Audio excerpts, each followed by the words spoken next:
Hello किसान भाई, आप सभी को हमारे चैनल इंडियन किसान चैनल में स्वागत है। दोस्तों, आज की इस वीडियो में बात करने वाले हैं कि धनिया की फसल में पीलापन मात्र 5 दिन में किस प्रकार से हम खत्म कर सकते हैं। तो दोस्तों, मैं आपको बताना चाहूंगा कि आज की इस वीडियो में हम बात करने वाले हैं कि धनिया की फसल में जो पीलापन की समस्या आ रही थी, उस समस्या को हम मात्र 5 दिन में किस प्रकार से खत्म कर सकते हैं। कौन कौन से आपको खाद का प्रयोग करना है, कौन से फर्टिलाइजर का प्रयोग करना है और आपको कौन सी सावधानियां रखनी है। तो यही सारी बातें आज की इस वीडियो में हम करने वाले हैं।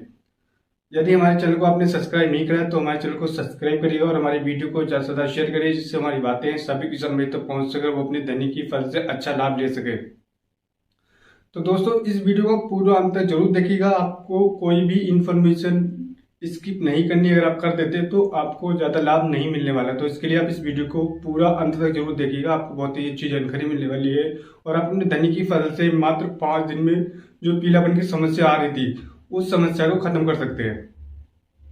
तो मैं आपको आइएगा, हम शुरू करते हैं आज की वीडियो। दोस्तों, मैं आपको कुछ टॉपिक बताना चाहूंगा जिन वजह से हमारी धनिया की फसल में पीलापन की समस्या आती है। कुछ ऐसे टॉपिक हैं, कुछ ऐसे पॉइंट है जिनके बारे में हम बात करने वाले हैं। पहला तो सबसे बड़ी जो आता है, हमारा सबसे बड़ा कारण ये होता है, मुख्य कारण की हमारी जो धनिया की फसल होती है उसमें पानी की समस्या आती है, यानी कि पानी की कमी देखने को मिलती है, जिस वजह से हमारी जो धनिया की फसल होता है उसकी जो पत्तियां होती हैं वो पीली पड़ने लग जाती है।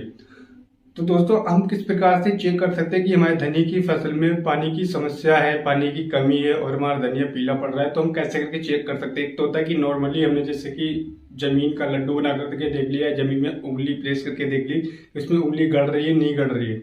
तो इस हिसाब से देख सकते हैं, क्योंकि धनिया की फसल में नमी होना बहुत ही ज्यादा अति आवश्यक है। अगर आपके धनिया की फसल में नमी नहीं है और आपकी जमीन में जो दरारें पड़ रहे हैं, तो आपको सिंचाई की आवश्यकता है, यानी कि आपको सिंचाई अवश्य करना है। और एक चीज और करें तो किसान भाइयों की गर्मियों का समय चल रहा है, तो इस समय पर आपको सिंचाई हर 4 से 5 दिन में धनिया की फसल में सिंचाई अवश्य देना है। और एक चीज और बताना चाहूंगा किसान भाइयों की, जब आप सिंचाई कर रहे हो तो उसमें आप सिलिकॉन पाउडर का महत्व बहुत ज्यादा देखने को मिलता है, क्योंकि सिलिकॉन में ऐसे पोषक तत्व होते हैं जो धनिया की फसल में स्ट्रेस में होता है, उस स्ट्रेस से निकालने के लिए सिलिकॉन काफी ज्यादा सहायता करता है और हमारे धनिया में काफी ज्यादा रोग प्रतिरोधक क्षमता को बढ़ाता है। और दूसरी चीज, इसमें जो क्लोरोफिल की मात्रा होती है उसको काफी ज्यादा बढ़ा करके रखता है और मेंटेन करके रखता है, जिससे हमारी जो धनिया की फसल में स्ट्रेस खत्म हो जाता है। दूसरा, हमारी धनिया की फसल हरी भरी देखने को मिलती है। और पानी की समस्या से आपको एक कारण और देखने को मिला कि नीचे की जो पत्तियां होंगी वो पीली पड़ रही होंगी, यानी कि 2 3 4 नीचे की पत्ती होती है वो पीली पड़ने लग जाती है। तो इस प्रकार भी आप चेक करते हैं कि आपके धनिया की फसल में पानी की कमी है।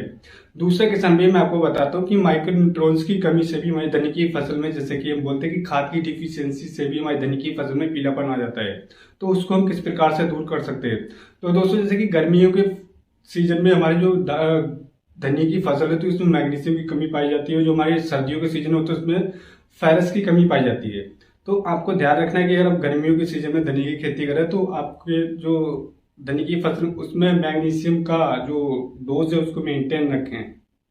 उसके बाद फॉलियर स्प्रे द्वारा अगर मैग्नीशियम का प्रयोग करेंगे तो आपको अच्छा लाभ देखने को मिलेगा। कैसे पहचान सकते हैं कि हमारी धनिया की फसल में मैग्नीशियम की कमी है। तो किसान भाई, जो उसके नए पत्ते यानी कि ऊपर की जो कलियां आ रही होंगी वो भी पीली पड़ने लग जाएंगी। तो इस तरीके से आप पहचान सकते हैं कि आपकी धनिया की फसल में मैग्नीशियम की कमी है। तो आप मैग्नीशियम का प्रयोग करके अपने धनिया को एकदम हरा भरा बना सकते हैं। मैग्नीशियम का बहुत ही ज्यादा उपयोग माना जाता है धनिया की फसल के लिए। तीसरा जो किसान भाई, हमारा जो मेन रीजन होता है हमारी धनिया की फसल में, होता है अर्ली ब्लाइट, यानी कि बहुत सारी फंगस हमारी धनिया की फसल में देखने को मिलती है, जिस वजह से हमारा धनिया एकदम पीला पड़ने लग जाता है। तो हम कैसे करके पहचाने कि हमारी धनिया की फसल में फंगस का अटैक है, यानी कि अर्ली ब्लाइट का अटैक है। तो हम कैसे करके पहचाने। तो दोस्तों, आपको देखना है कि धनिया की फसल में गोल गोल पीले करके धब्बे दिखाई देने लग जाते हैं और ये धब्बे धीरे धीरे करके बहुत ज्यादा बढ़ जाते हैं। हमारे कई किसान भाइयों की धनिया की फसल खत्म भी हो गई है। अगर सही समय पर इसका हम कंट्रोल नहीं करते, सही समय पर हम कोई भी फंगिसाइड का प्रयोग नहीं करते, तो हमारी धनिया की फसल खत्म हो जाती है। क्योंकि ये जो अर्ली ब्लाइट होती है हमारी धनिया की फसल में बहुत ज्यादा हानिकारक होती है। तो दोस्तों, उस समय पर आपको क्या करना है, टोबिकोनोजोल लेके आना है और उसका स्प्रे करना है। तो किसान में अगर आपको लग रहा है कि आपके धनिया की फसल में पीले पीले धब्बे पड़ रहे हैं गोल कलर के, और तो आपको ज्यादा सोचना नहीं है। आपको अर्ली ब्लाइट के लिए आपको टोबिकोनोजोल या फिर हेक्साकोनाजोल, इन दोनों में से कोई भी टेक्निकल ला करके इसका स्प्रे कर देना है। दोस्तों, ये 3 मुख्य कारण मैंने आपको बताया था। आप 3 ही मुख्य कारणों पे कार्य करते हैं और अपनी धनिया की फसल में सही समय पर सिंचाई करते हैं और मौसम को ध्यान रख के खाद का प्रयोग करते हैं, जो मैंने आपको बताया, तो आपने धनिया की फसल से बहुत ही अच्छा लाभ ले सकते हो। आपका धनिया एकदम हरा भरा दिखाई देगा, आपका धनिया देखने में हरा होगा तो आपको देखने में अच्छा होगा, तो आपको मार्केट में इसकी वैल्यू भी आएगी, प्राइस भी अच्छा मिलेगा, तो इससे आप अच्छा पैदावार ले सकते हैं। तो उम्मीद करता हूँ दोस्तों मैं आपको एक सही और एक सटीक जानकारी दे पाई हूँ। और हमारी वीडियो आपको पसंद नहीं तो हमारे चैनल को सब्सक्राइब करना बिल्कुल मत भूलिएगा, और हमारे वीडियो को ज़्यादा से ज़्यादा शेयर करें, जिससे हमारे युवा जो किसान हैं जिन्होंने अभी जल्दी किसानी स्टार्ट करी है, उन तक हमारी बातें पहुंच सके, वो अपनी धनी की फसल से अच्छा लाभ ले सके। दोस्तों अगर आपको कोई भी स्वभाव है, कोई भी सवाल है या कुछ आपको समझ में नहीं आता है इस वीडियो के माध्यम में, तो आप हमें कमेंट करके पूछ सकते हैं। आपका जो सवाल होगा उसका मैं तुरंत ही जवाब देने की कोशिश करूंगा। तो अगली वीडियो मिलते हैं दोस्तों नई वीडियो में नई जानकारी के साथ। धन्यवाद किसान भाई।